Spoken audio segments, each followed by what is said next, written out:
Good afternoon. This is Tom Sheehan at Eastern University in Boston, and I'd like to get started today on the webinar that's being presented by the project known as SAGE, Sustainable Adaptive Gradients in the Coastal Environment. This is that's funded through the National Science Foundation,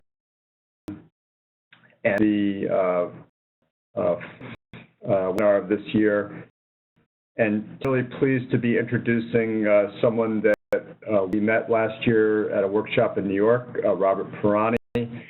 We're really pleased that Rob has made the time to present this webinar. Rob is a program director of New York, New Jersey Harbor and Estuary Program at the Hudson River Foundation.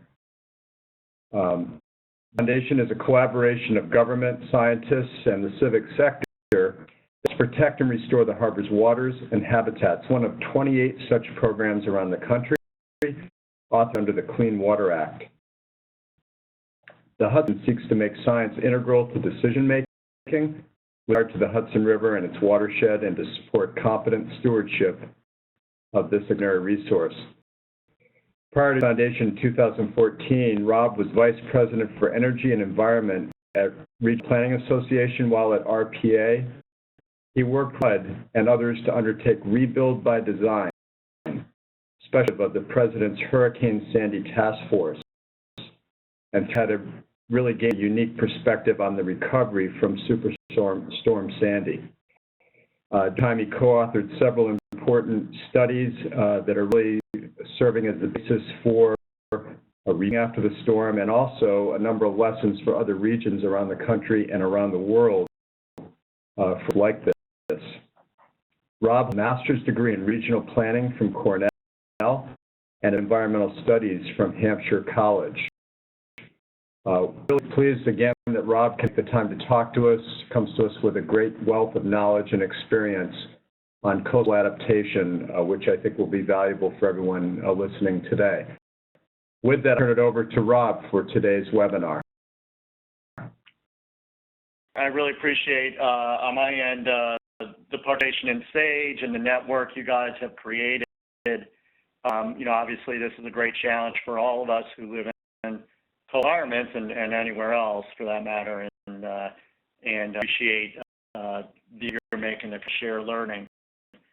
The talk today is really, has kind of three pieces to it. I'm going to go very quickly and just give you a little bit of background about the Harbor Estuary Program and Restoration Plan, and just to sort of provide you kind of my perspective on this, as well as how some of our efforts have changed as a result of Sandy and what we're seeing coming forward in terms of nature-based solutions. And I'm going to spend most of the time kind of talking about what I would say are sort of the 5 key challenges towards making the aspirations of nature-based features successful. And you can see those on your screen. And with that, let me just launch right in, and then hopefully I'm going to try to go very, very fast and leave some time for Q&A at the end. Estuary programs, as Tom indicated, we're one of 28 national estuary programs authorized by the Clean Water Act around the country. Our mission is to help people and communities realize the benefits of the Clean Water Act, both in terms of advancing towards those fishable, swimmable goals, as well as making sure that we also progress on public access, habitat restoration, and all the other things that benefit from cleaner water. This is the territory we operate in. It's about 1,000 miles of shoreline. It's about 20 million people and about a $500 billion economy. So it's a complicated urban place, as folks probably recognize. One of our key sort of pillars, the 5 goals. We have 5 goals that we try to advance through the program. One of them is habitat restoration, and we really hope to partner with the Army Corps of Engineers and the Port Authority of New York and New Jersey on getting a comprehensive restoration plan. And we staff a restoration work group which brings partners, public and private partners around the region together to move towards restoration goals. And we liberal use of some terrific imagery created by Eric Sanderson at the Wildlife Conservation Society to illustrate, how much our harbor has changed over the last 400 plus years. And while we can't go back to sort of pre-Columbian setting, we, in order to sort of mark what our goals are, we've created what we call target ecosystem characteristics. There's 12 of them that sort of define for us, progress on them, define what habitat restoration means. And for each of these, like wetlands is one of the 12, we've got sort of, text statements, objectives, and our work involves tracking progress and to advance specific projects along the way, working again with a whole host of public-private partners. You can imagine this work is very expensive in an urban area like New York, and I'm sure folks on the webinar are familiar within their own, or maybe familiar within their own area, but it's not, it's not cheap. It's about $1 million an acre wetland restoration, as an example. But we've have made some considerable progress, spending about $250 million over the last 5 years towards achieving our habitat goals. So as I mentioned, we track progress on our website. We have a list of priority projects that have been assembled from all the partners that represents kind of a consensus where restoration could happen and what parameters of those projects might be, and we're tackled this list one by one. So that's kind of where we were, right? And then, about 6 months, or I'm sorry, a couple of years ago, about 3 years ago, Hurricane Sandy obviously arrived and brought with it obviously considerable tragedy, both, for obviously a lot of families, many which are still really grappling with the aftermath, even 3+ years later. Also, it landed, sort of changed the dynamic of how we were thinking about restoration.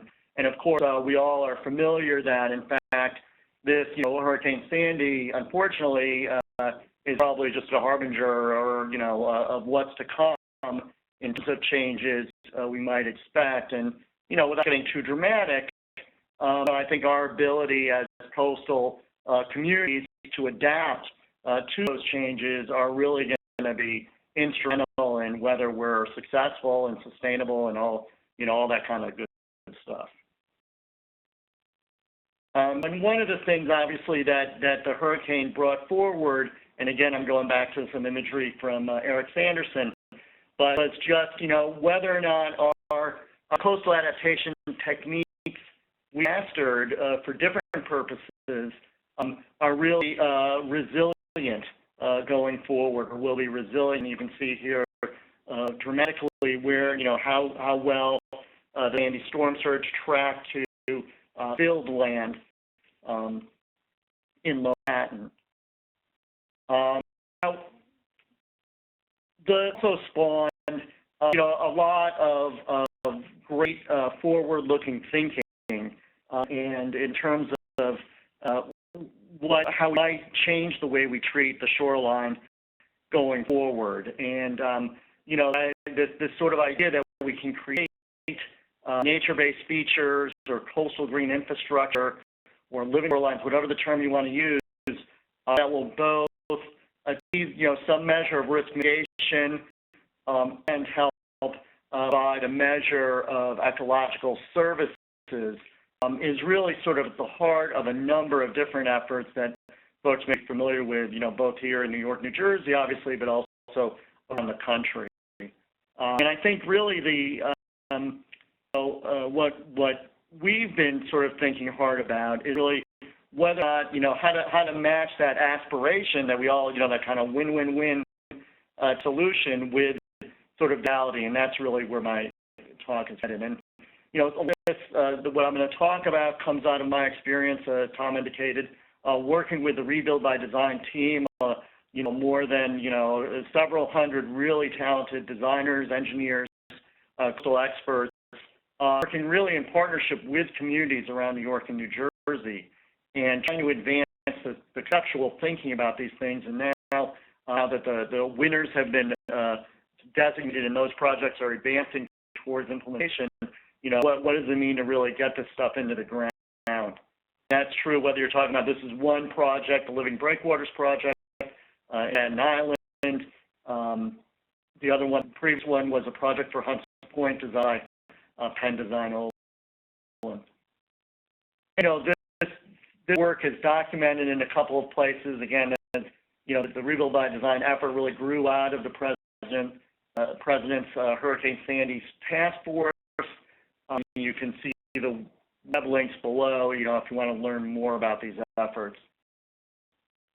And, and obviously this idea of natural and nature-based features and coastal reef structures, also there's a number of different research efforts going on all around the country trying to sort of match aspiration with planning. And just to highlight two of them here in the web links, the Army Corps North Atlantic Comprehensive Study, appendix on natural and nature-based features, and then work that we were involved with here in the city and the state of New York on coastal green infrastructure and a research plan for New York City. On the Arcadis report that was done for the city and state, there's a webinar, I believe, March 24th, that NUIC is New England Interstate Water Pollution Control Committee is sponsoring. And I don't have the information on the webinar, but I do know it's March 24th. I should just stress that there's, I've highlighted those, but there's any number of other efforts that are going on, both locally as well as around the country. And just to rattle, the Rockefeller Foundation has been sponsoring a number of initiatives. The Nature Conservancy and CH2M Hill are doing work. There's the Federal SAGE initiative that's coming out of NOAA and the Army Corps. So a bunch of work being done, and probably folks on the call are active in some of those efforts. To make sure we're on the same page in terms of what we're talking about, I've extracted and paraphrased a little bit the definitions that were included in the Army Corps report here, and just to now they make a really good distinction between natural features and nature-based features. Natural features being those coastal environments that created and evolved over time, and really provide dynamic as part of their nature. Contrast or is nature-based features which mimic those characteristics but are created by humans. And as such, I think a really important thing to note is because they're more or less created to adapt to that very dynamic coastal environment, it's opposed to natures which are in fact dynamic. There's a maintenance operation issue that we can get into in a minute, connects to the nature-based features. And I stress that I think what what everybody recognizes is that this, I don't want a continuum, but it's very useful to think about these things as being as operating best when you think about them in an integrated way. That there's natural features, there's nature-based features, there's gray infrastructure that is also, whether it's just physical construction, berms or levees, that also could become part of an integrated risk management solution. It's not, we don't want to be thinking about these things in isolation, but as an urban area like this in particular, think about these things as working together in an integrated way. Introduction, let me get into sort of what we've been finding here. And again, this is based on sort of our experience, my experience here in New York and New Jersey. And what I want to do is not so much highlight specific projects, but kind of what I've done is sort of extracted out of that. I would suggest are sort of 5 key policy challenges that need to be met if we're going to be successful in meeting these goals, this aspiration of nature-based features. Hit them each in order and provide a couple of examples in each. So, is of course we don't know enough, right? There, at least in this region, there is, a real dearth of baseline knowledge on some critical aspects, whether we're talking about kind of sediment at the benthic environment. We've done some mapping in some parts of the estuary, but it's certainly not comprehensive. And as a result, these the sort of sources and sinks of sediments are really still poorly understood.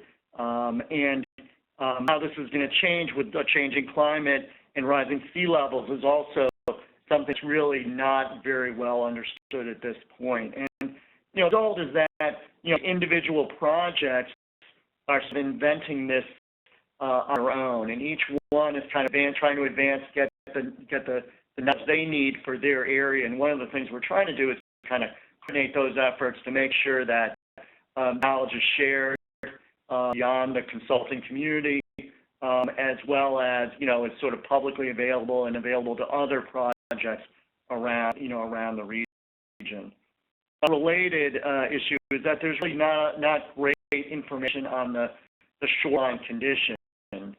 Certain property owners, the New York City's Economic Development Corporation, have done some comprehensive assessment for their bulkheads and piers, but condition of the shoreline edge, of the urbanized shoreline edge, is not really well documented, at least here in New York and Jersey. The point for urban areas is the issue of contaminated sediment.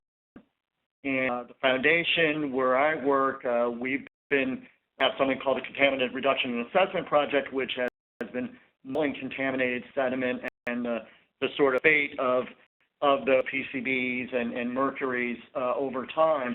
But again, critical when we think about changing the coastal environment, when we're trying to attract sediment to build resiliency, is, of course, that having toxic sediment, can lead to other complications, as you can appreciate. That it is really on engineering experience, and there's like any sort of novel kind of technology, there's not a lot of experience, and that lack of precedence makes it difficult design, permit, site, raise capital, or really at the end of the day build these features. Now again, there's been a lot of work to sort of frame what we're talking about so that everyone has a common vocabulary, and that some of this assessment work can go forward. Again, I cited before, but just some of the work done by New York City Planning and the New York State Department of Environmental Conservation in their research has really what they've done is tried to document for each different kind of coastal zone adaptation strategies what ecological, what a nature-based feature might be able to add to the strategy, what are the research needs for that nature-based feature. Similarly, and folks may be familiar with the Army Corps effort, has done a lot of great work in terms of just providing a framework for understanding what we're talking about, what these different nature-based features are good for, and how they might, and what the needs are in terms of information. But today, these are, in large part pilots. They're dynamic systems that are being placed in. There's not a lot of knowledge about maintenance needs and the management regime. And so, again, borrowing from Penn Design Poland, really paying a lot of attention to the operation and design of these live features is going to be critical, and in particular budgeting. As folks recognize, nobody is terribly good about making sure we have the long-term operating and management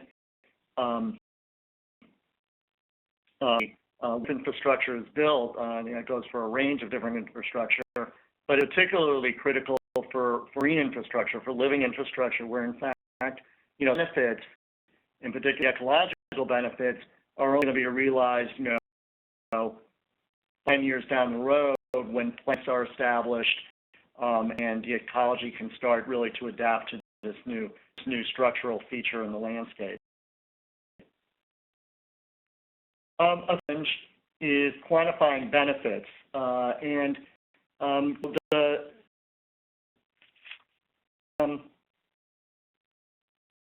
standardized methodology across the federal resource agencies for quantifying environmental benefits and costs.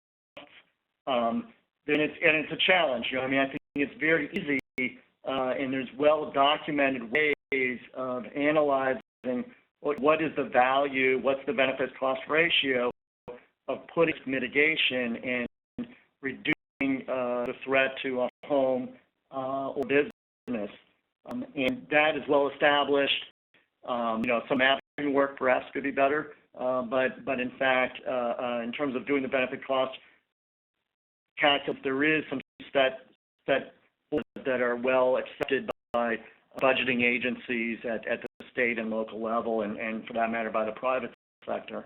So in the case of, ecological services that may come out of a nature-based feature, there's considerable less agreement. There's a wide variety of practices among federal agencies. FEMA accounts ecosystem benefits, but only when the benefit-cost ratio is above 0.75 in terms of risk mitigation. Part of the North Atlantic Comprehensive Study, the Army Corps of Engineers has proposed a method to support valuing ecosystem services that come out of nature-based features, but hasn't really advanced through OMB. So I know one challenge we have here in the region is in terms of other sort of business lines that the Army Corps has in terms of ecological restoration. Not a real. It doesn't seem like there's a real accepted practice for valuing ecosystem services that accounts for the benefits to a large urban population.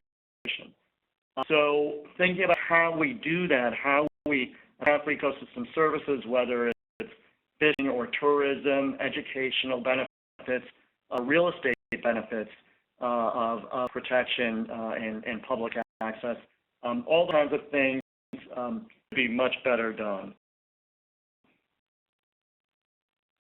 We've been working on, in connection to that, is that for urban shorelines, there's not a set methodology for understanding the ecological value of urban shorelines.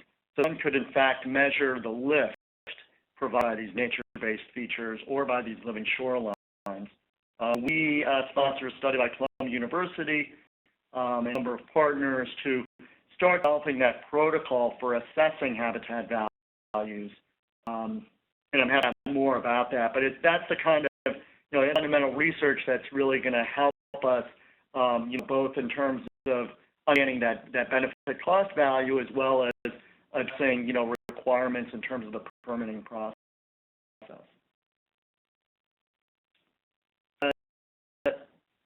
Is really this kind of aligned related policies, and the success of nature-based features really depends on the living systems, and I would stress that living system includes people.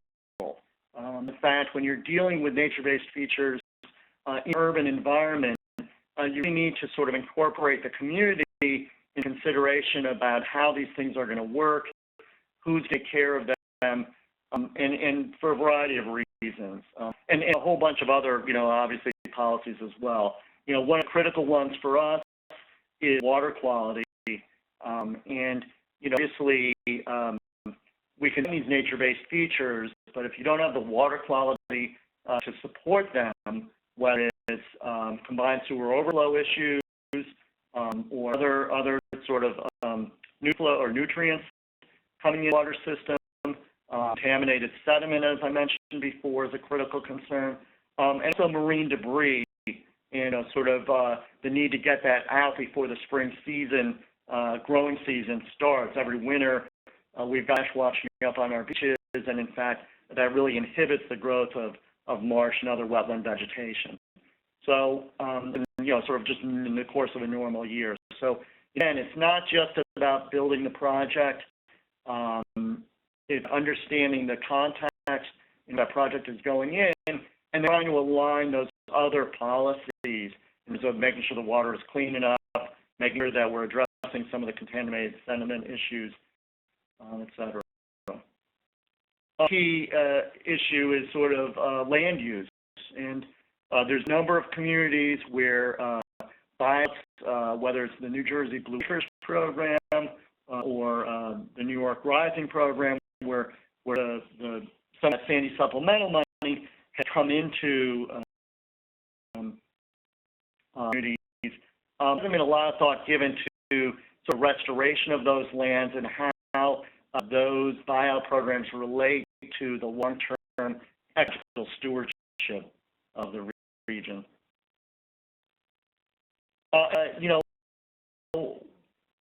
Many features, and this is a rendering again from Scape Landscape Architecture that was part of the design program. When they produced this document, we were meeting with the state managers and wildlife managers, and they were thrilled with the idea of kayaks cavorting by the breakwater, right? It sounds great, and certainly the breakwater is going to create some calm water that attract boaters and might attract wildlife that people are going to want to look at, which is all great, but there are attractive nuisance problems and there are management issues that come out of that. So we need to be thinking about how we design these features in regard to those other policies and programs.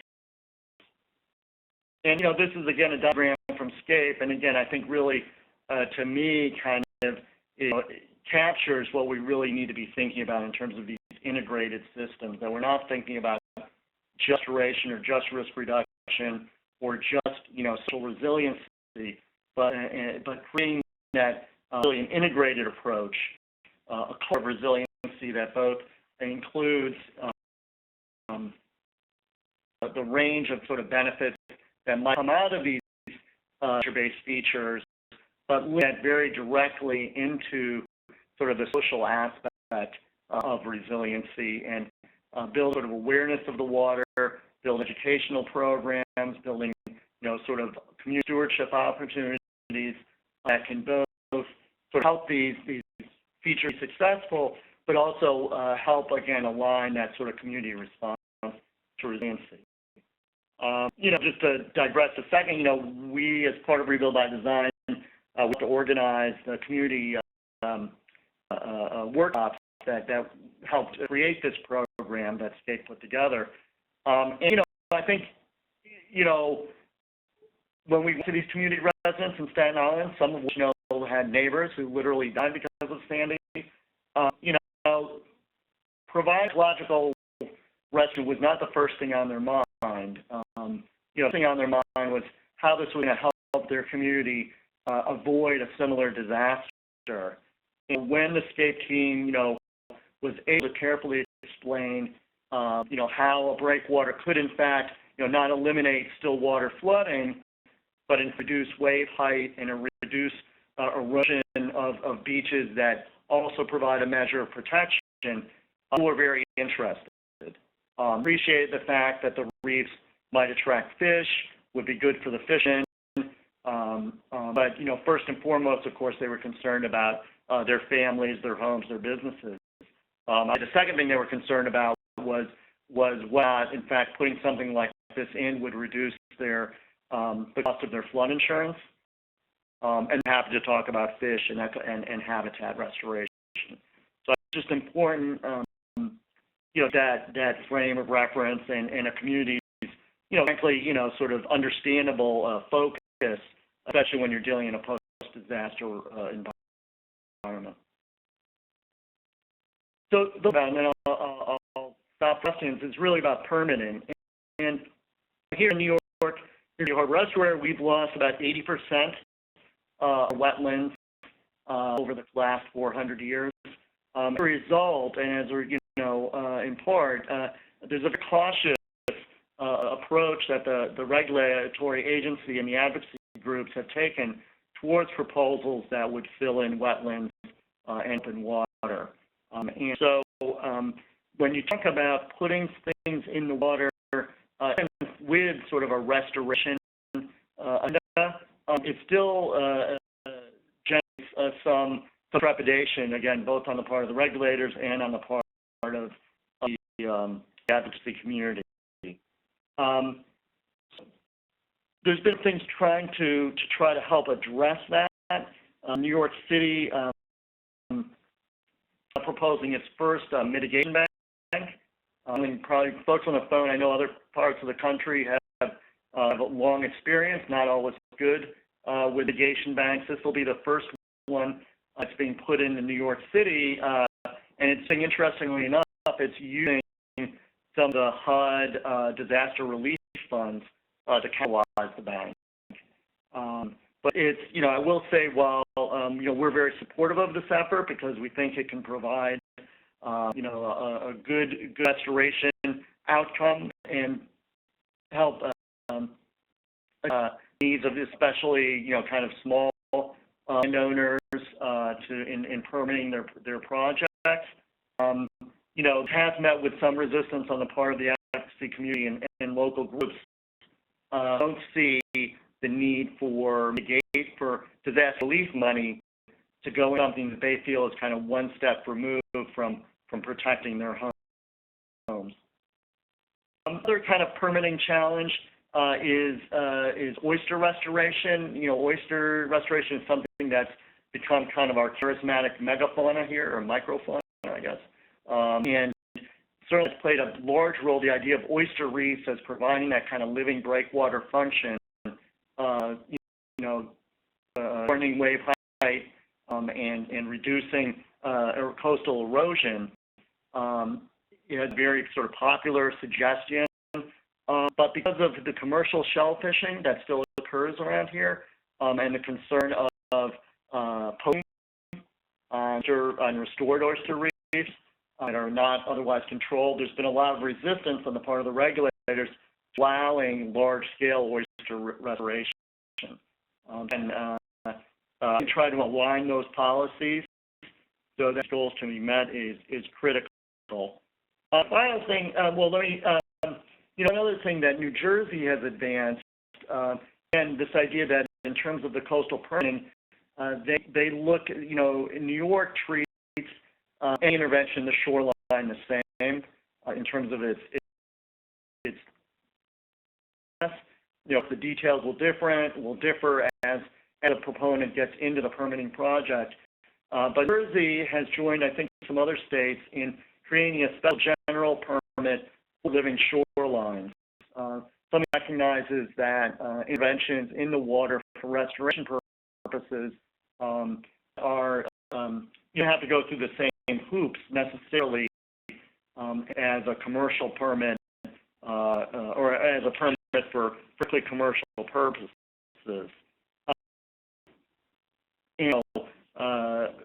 Creating such a permanent environment, such a permanent requirement in New York State, for example, might help allow some of these shoreline projects and nature-based features to go forward in a more timely way. The one other thing I want to mention is in terms of environmental impact statements. Again, going back to the experimental or pilot nature of some of these programs, some of these projects, where you think in a perfect world, you might design these projects that enabled a manager to make changes over time, to adaptively manage the plants and the physical structure, maximize benefits, and to learn as we go, in particular in thinking about these as being something that need to be, keep pace with sea level rise and other climate change challenges. Unfortunately, our environmental impact statement process isn't really suited for that, right? I mean, and that's another aspect of this, that sort of understanding how we might use generic environmental impact statements, other tools to enable, sort of effective understanding of impacts of these projects, while at the same time allowing for, timely and cost-effective adaptive responses. We see that things aren't working is really critical. So here, again, I think this is obviously something that, as these projects go forward, and I should stress that, most of these projects, those beautiful renderings from rebuild design are still in very much the conceptual phase. The framework, the timeline, the baseline studies that advance those projects are just now sort of getting contracted. So we're very much at the early stage of all of this work, and again, I think it's something that we're going to learn more as the process unfolds over the next few years. So I'm happy to take questions.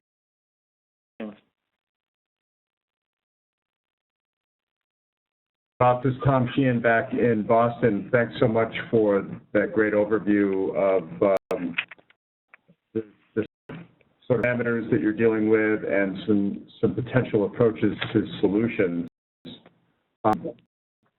If questions, the best way to do this to keep some order is to type them into the Q&A box, which you all should be able to see on your screens. I wanted to start off with one question, Rob, which is that, and we saw a little of this when we were in New York last May, but should these decisions be made blind to sort of economic conditions of where a remediation is occurring, or how do you deal with issues of sort of ecological justice when it comes to solutions?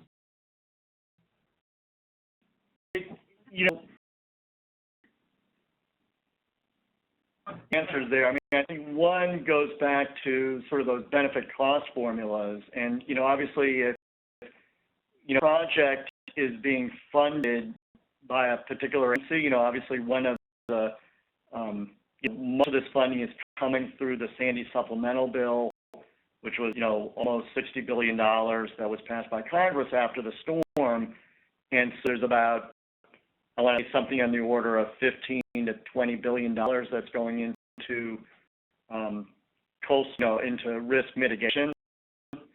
And so the source of that money, the cost formula that they use to make the decision about whether the project is worthwhile really differs. And while we might want ecological restoration or ecosystem services, or frankly, community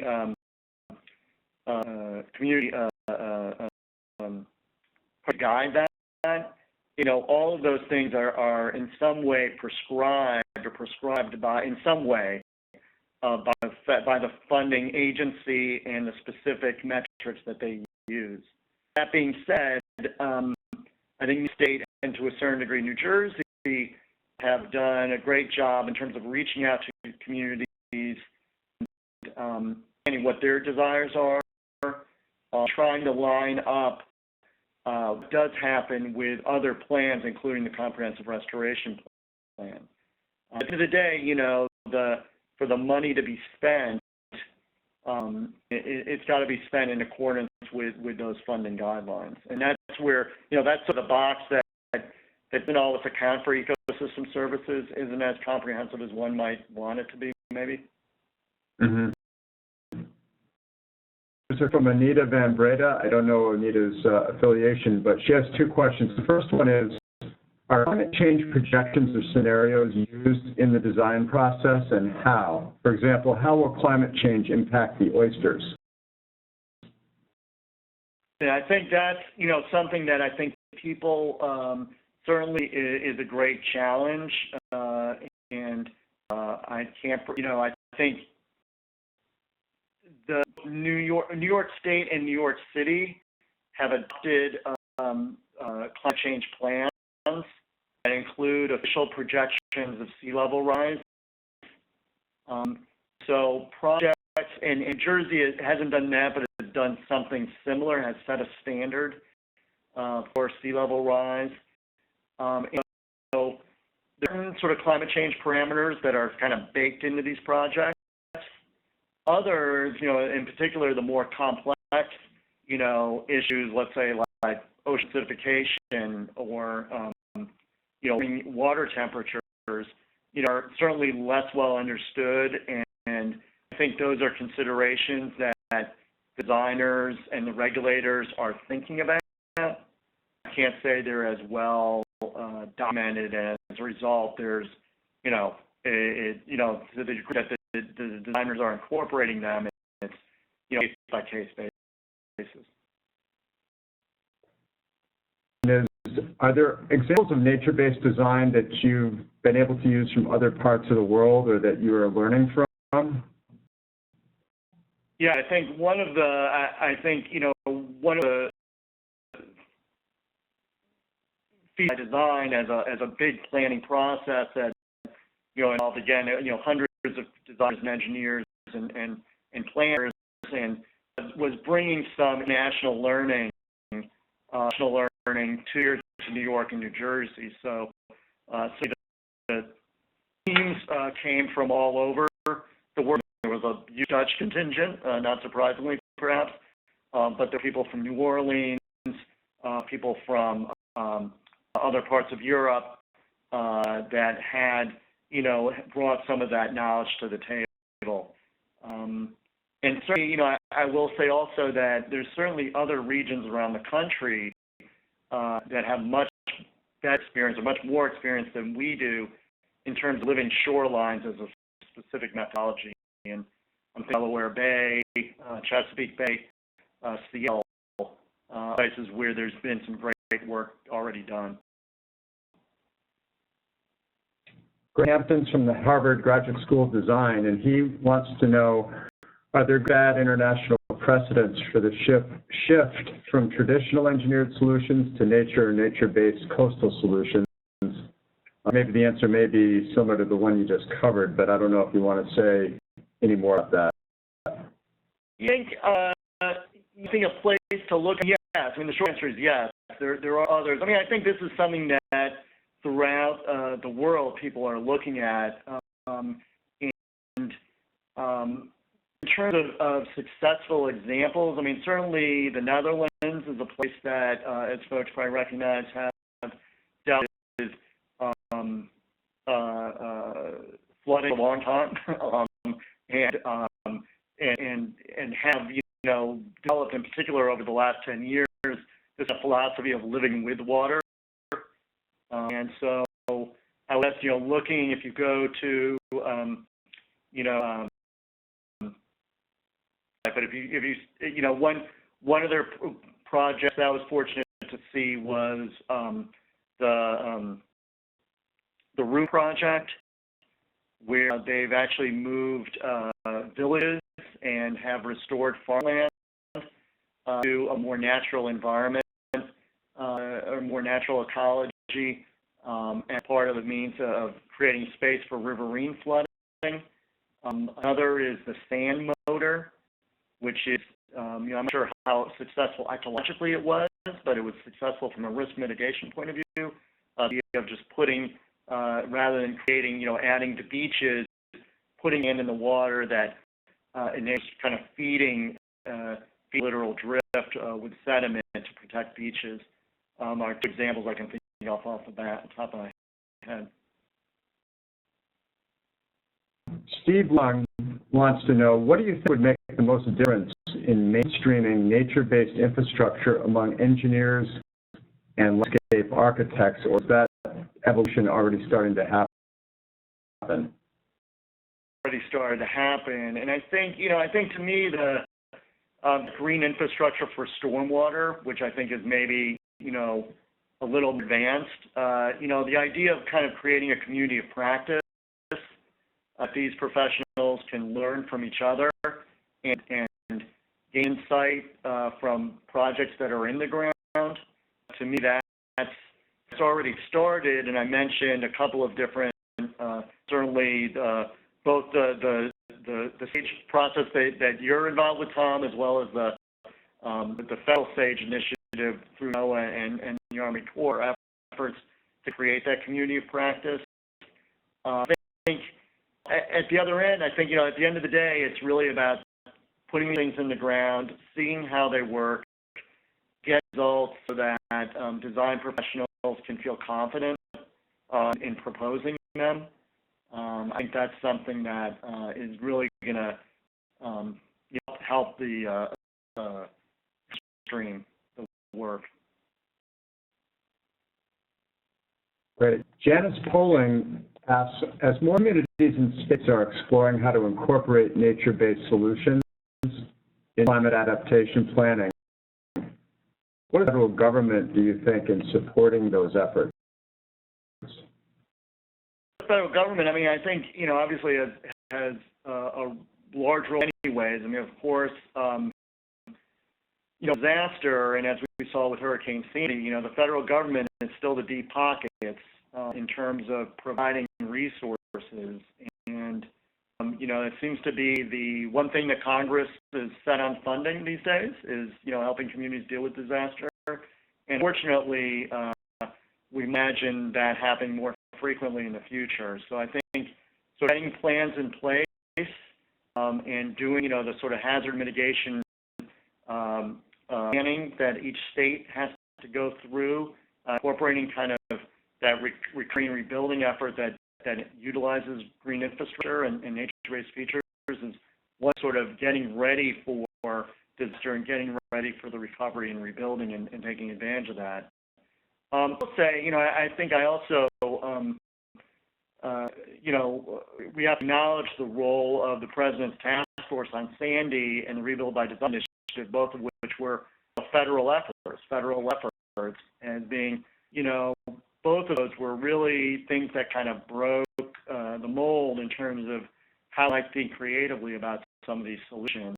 And folks within HUD, within the Army Corps, other federal agencies are all, I think, in different ways incorporating some of the lessons out of the task force experience programs.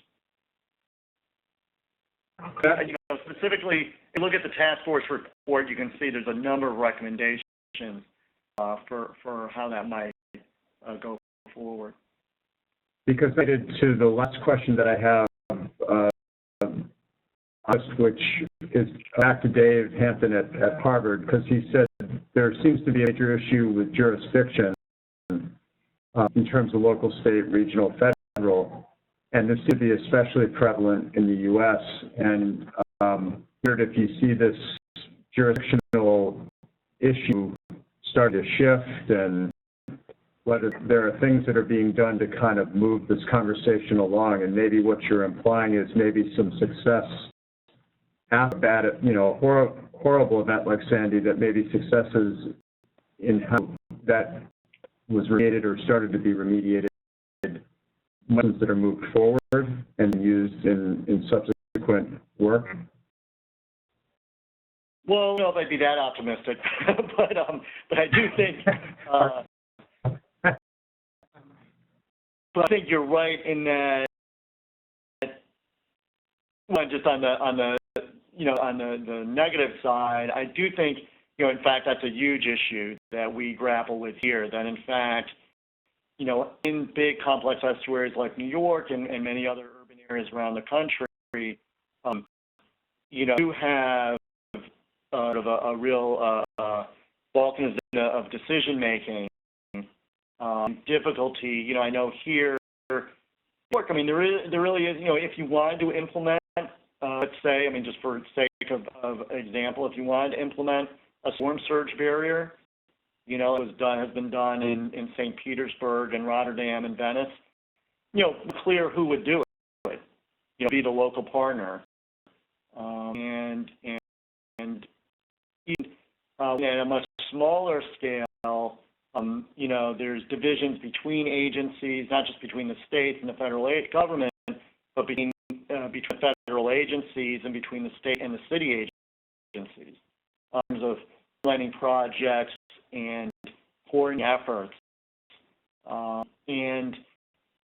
a real challenge, and I think it's important to recognize that. And what regional commission or done in the Netherlands again, a national commission to address kind of climate change and start moving forward on big solutions. Whether that happened here, I don't know, but it certainly is a challenge. I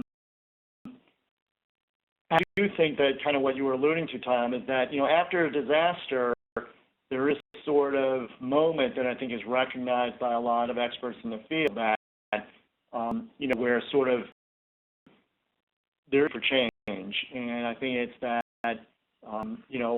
because people are recovering, because there's, both, there's the political pressure to do something.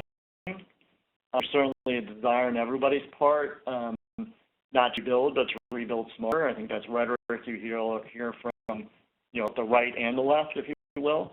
No one wants to waste money. So there is that opportunity to kind of, think differently. But, I think which is using that opportunity and helping people kind of think past the immediate crisis to a long-term fix for some of these issues.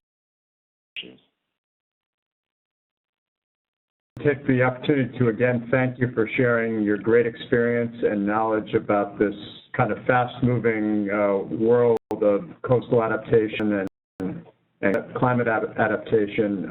We really appreciate your taking the time to share that knowledge and experience.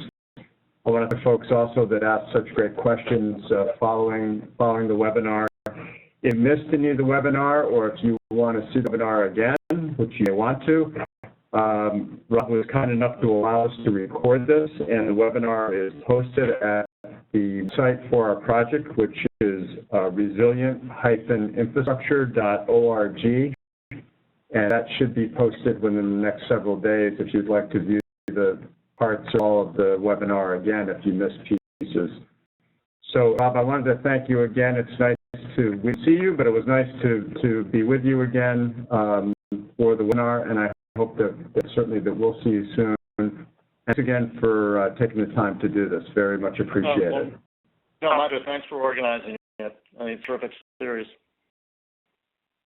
Very much, and have a good weekend, everybody.